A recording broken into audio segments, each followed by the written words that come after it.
Sa ibang balita, tiniyak ng Food and Drug Administration na hindi nag-aangkat ng Pilipinas ng brand ng gatas na pinabawi sa China dahil sa mataas na level ng mercury. Sa kabila nito, pinapayuhan pa rin nila ang publiko na maging mapanuri sa anumang bibilhin.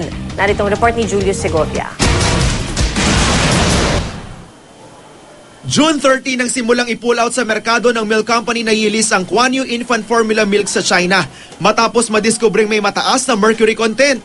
Dahil sa milk recall, nanawagan ng consumer sa China na pag-ibayuhin ng gobyerno nila ang pagbabantay sa mga ibinebentang gatas sa pamilihan. Nangangamba naman ang China sa posibleng epekto ng milk recall sa kanilang dairy sector.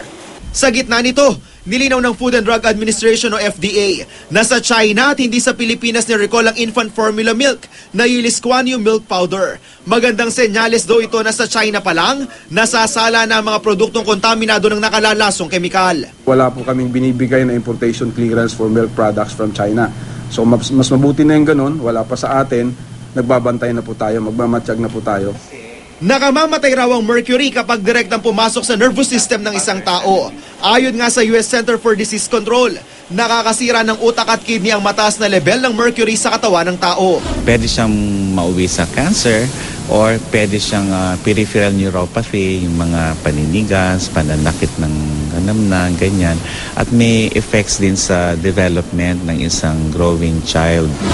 Ayon sa FDA, mula na magka-melamine scare noong 2008, halos wala na raw importer na humihingi ng clearance para makapagpasok ng gatas mula sa China.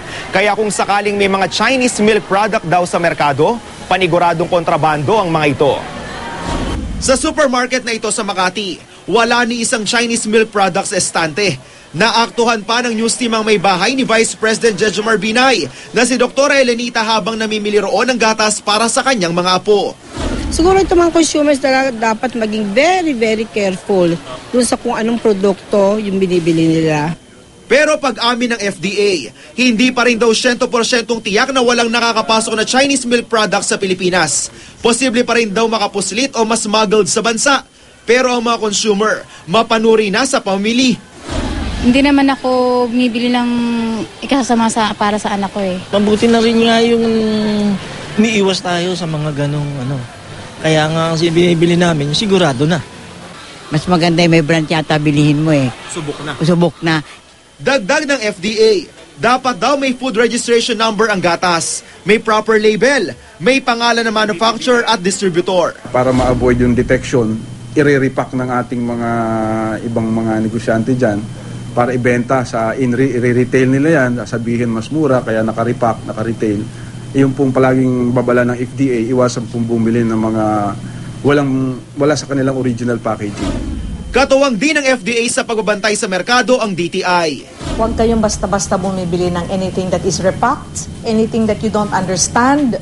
Kung mga labels or markings ay hindi kilala o hindi maintindihan, ay huwag na ho natin tangkilikin sa ngayon. Para sa unang balita, Julius Segovia reporting.